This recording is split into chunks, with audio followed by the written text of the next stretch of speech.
Hello dear learners, welcome to examine SKS. Class 10th का हम 2024 में जो प्रीवियस ईयर में क्वेश्चन हुए थे, पेपर हुए थे, आपके क्वेश्चन पेपर सॉल्व कर रहे हैं। फर्स्ट पेपर हमने सॉल्व कर लिया था, इसमें चैप्टर 1 क्लियर किया था। ऐसे ही सेकंड पेपर है 822 आईबी, इसमें हम चैप्टर 1 के क्वेश्चंस को सॉल्व कर रहे हैं। तो पहला जो क्वेश्चन आया था, if HCF of 65 and 117 is expressed as 65p minus 117। HCF given है 65 और 117 का, 65p minus 117। Then the value of p will be, इनमें से p की वैल्यू कितनी होगी ये आपको बताना था। What is the value of p? Solve करते हैं। सबसे पहले क्या करना होगा, हमें फैक्टर्स करने होंगे। तो सबसे पहले 65 के फैक्टर्स कर लेते हैं।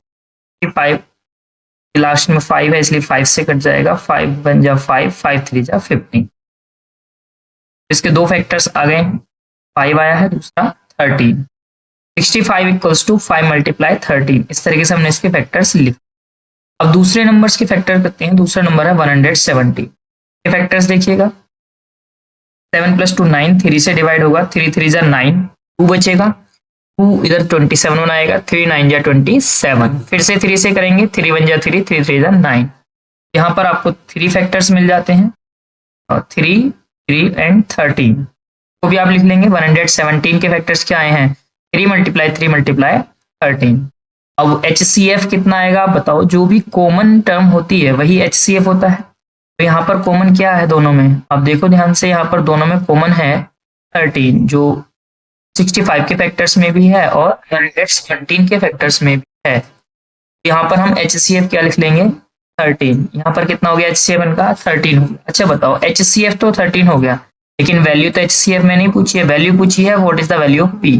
तो HCF 13 की वैल्यू जो गिवन था 65P, यहाँ पर पुट करेंगे आप वैल्यू। ओके, आपको क्या गिवन था, 65P माइनस 117 क्या है, इसका HCF है। क्वेश्चन में गिवन था ऐसा, तो HCF हम यहाँ रख देते हैं। इसकी वैल्यू कितनी आई है, 13।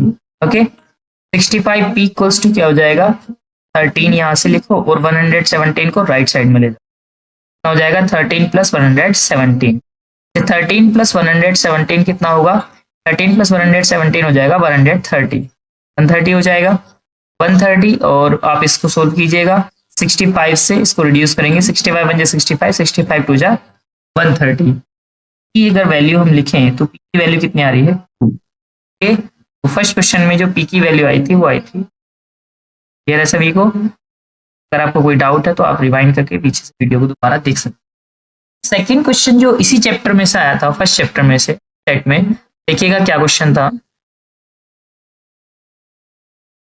सेकंड क्वेश्चन था LCM ऑफ 15, 18 एंड 24। 15, 18 एंड 24 का LCM पूछा गया। ओके, LCM पूछा था 15, 18, 24। सबसे पहले वही करेंगे, आप तीनों का फैक्टर्स निकालेंगे। आप 15 के फैक्टर्स निकालिएगा, 3 5 जा 15। तो हम क्या करेंगे, 3 और 5 इसके दो फैक्टर्स मिलेंगे, लिख लेंगे 15 इक्वल्स टू 3 मल्टीप्लाई 5। क्लियर? अब क्या करेंगे, हम दूसरा नंबर लेंगे। दूसरा नंबर क्या है, 18। 18 के फैक्टर्स करते हैं। यहाँ पर 18 के फैक्टर्स आए हैं, 2 9 जा 18 एंड 3 3 जा 9, और 3 1 जा 3 रहेगा। तो इसके फैक्टर्स कितना जाएंगे, 2 3 एंड 3। क्लियर? 18 को हम लिख लेंगे 18 equals to 2 multiply 3 multiply 3। Okay, next number is 24। 24 के फैक्टर्स कर लेते हैं। 24 के फैक्टर्स आ रहे हैं, 12 टाइम्स 24 होगा, 2 6 जा 12 एंड 2 3 जा 6। इसके जो फैक्टर्स आए हैं वो आए हैं 2 2 2 एंड 3। हम यहाँ लिख लेंगे 24 equals to 2 multiply 2 multiply 2 multiply 3। Okay, अब यहाँ पर जो LCM आएगा वो आप देखिएगा, जो कॉमन टर्म्स हैं 1 से ज्यादा में। ठीक है, तो यहाँ पर देखो, एक से ज्यादा नंबर में अगर कोई कॉमन टर्म्स आपको गिवन है या दिख रही है, वही क्या लिखेंगे, हम उसको 1 टाइम लिखेंगे। जैसे 3 देखो, 15 में भी है, 18 में भी है और 24 में भी है। इस 3 को हम सिर्फ 1 टाइम लिखेंगे यहाँ पर LCM। ठीक है, और देखिएगा यहाँ पर जो है 2, ये भी 18 में भी है और 24 में भी है। तो एलसीएम में हम इस 2 को भी क्या लिखेंगे, 1 टाइम लिखेंगे। बाकी जितने भी नंबर बचे हैं उन सभी को लिख, यहाँ पर ये 2 बचा है लिख लिया, ये 2 बचा है लिख लिया, ठीक है, 3 बचा था इसको भी लिख लो मल्टीप्लाई में, और क्या बचा था, ये 5 बचा था, इसको भी आप मल्टीप्लाई में लिख लो। क्लियर। अब क्या करेंगे, आप इन सभी का मल्टीप्लाई करेंगे। देखो 5 3 जा 15, 15 3 जा 35, 35 2 जा 90, 90 2 जा 180 एंड 180 2 जा 360। क्या आ गया, इनका एलसीएम आया है 360। ओके, दोनों नंबर्स का एलसीएम कितना आया, 360। तो आंसर इसका हो जाएगा ऑप्शन नंबर डी, 360। क्लियर। अब इसी चैप्टर में से नेक्स्ट क्वेश्चन दे रखा था simplest form of 148 upon 185। 148 upon 185 का सिंपलेस्ट फॉर्म पूछा था। बहुत बेसिक सा क्वेश्चन है, इसमें आपको फ्रैक्शन को रिड्यूस करके वैल्यू बतानी थी, लेकिन यहाँ पर 148 और 185 किसी छोटे नंबर से रिड्यूस नहीं हो पाएगा, जैसे कि 2 से या 3 से। हम देखो कहाँ तक दिमाग लगाएं कि लास्ट वाली जो नंबर दे रखी है, यानी कि डिनोमिनेटर में देखो अब ध्यान से, लास्ट में क्या है 5। जिन नंबर के लास्ट का अंक या यूनिट डिजिट 5 हो तो वो नंबर 5 से डिवाइड हो जाते हैं। बस यही यहाँ पर हमें ट्रिक मिलेगी थोड़ी, और इसको तुरंत 5 से आप डिवाइड करेंगे। 5 से डिवाइड कितनी टाइम्स हो रहा है, ये 37 टाइम्स। ओके, तो 37 एक ऐसी नंबर होगी जो इन दोनों को रिड्यूस करेगी। 37 से रिड्यूस कीजिएगा, 37 से 185 हो रहा है 5 टाइम्स, और 37 से 148 रिड्यूस हो रहा है 4 टाइम्स 37 से। ठीक है, तो आंसर कितना हो जाएगा, 4/5। आप देख लो यहाँ पर मैंने लिखा है 37 4 टाइम्स होता है 148, और 37 5 टाइम्स होता है 185। क्लियर। तरीके से आप यहाँ पर सोल्व कर सकते हैं। आंसर क्या हो जाएगा इसमें, 4/5। नेक्स्ट क्वेश्चन था इसी चैप्टर से, सेक्शन बी में क्वेश्चन था, prove that 2√3 is an irrational number. क्या प्रूफ करना है, 2√3 को इरेशनल नंबर प्रूफ करना है। क्वेश्चन आपको बता रखा है, बहुत ज्यादा हर बार ये क्वेश्चन आता है, √2 √3 2√3 2 + 5√3, कुछ इस तरीके से क्वेश्चन बनते हैं जो इरेशनल प्रूफ करने होते हैं। सबसे पहले ऐसे क्वेश्चन में आप क्या कर लीजिएगा, तो पहली लाइन तो यही हो जाएगी कि इनको लेट करना होगा, अज्यूम करना होगा 2√3 is a rational number. First line में हमने ये कर लिया कि इसको रेशनल नंबर मान लिया। अगर ये रेशनल नंबर है तो इसको P/Q की फॉर्म में लिखा जा सकता है। तो हम इसको क्या लिखेंगे, 2√3 = P/Q।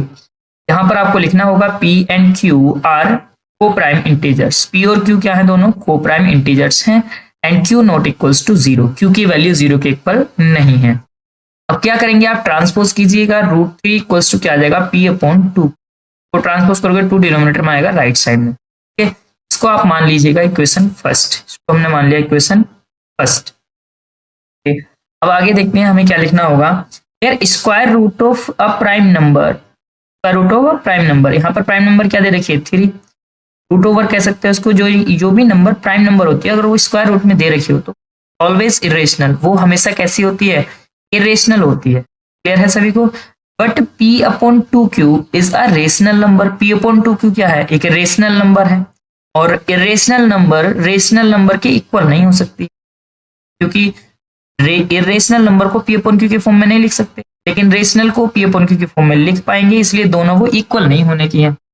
ऐसा क्यों हो रहा है कि इक्वेशन फर्स्ट में अगर हम देखें, इक्वेशन फर्स्ट में हमारी जो नंबर्स आ रही है वो रेशनल और इरेशनल दोनों इक्वल आ रही हैं, लेकिन हम मना कर रहे हैं कि रेशनल नंबर के इक्वल नहीं हो सकती है। क्यों हुआ ऐसा, हमारे रॉन्ग अजम्पशन के कारण। This contradiction occurred due to our wrong assumption. हमारे गलत अजम्पशन के कारण हमने जो मान लिया था, क्या मान लिया था कि ये एक रेशनल नंबर होगी, ये हमने गलत माना था। क्लियर है। अगर ये एक रेशनल नंबर होती तो ये अजम्पशन जो आ रहा है irrational not equal to rational, irrational हमारे इक्वेशन फर्स्ट में इसके इक्वल आ रही है रेशनल नंबर की, ये नहीं आना था। ठीक है, तो इसलिए हम कह सकते हैं सो 2√3 इज एन इरेशनल नंबर, इसलिए 2√3 क्या होगी, एक इरेशनल नंबर होगी। क्लियर है। तो अगर आप इसको ऐसा नहीं करना चाह रहे हो तो आप जैसे आपको पहले कराया था, √3 इरेशनल नंबर होगा, पहले उसको प्रूव कीजिएगा, उसके बाद इस पोर्शन को कीजिएगा। ठीक है, या फिर ऐसे आप डायरेक्ट कर सकते हो। लेकिन अगर क्वेश्चन ज्यादा नंबर में आ जाए, मान लो 4 नंबर में आ जाए, 3 नंबर में, 3 मार्क्स में, तब क्या होगा, ये नंबर, ये आपको इतने मार्क्स मिलेंगे नहीं, ठीक है।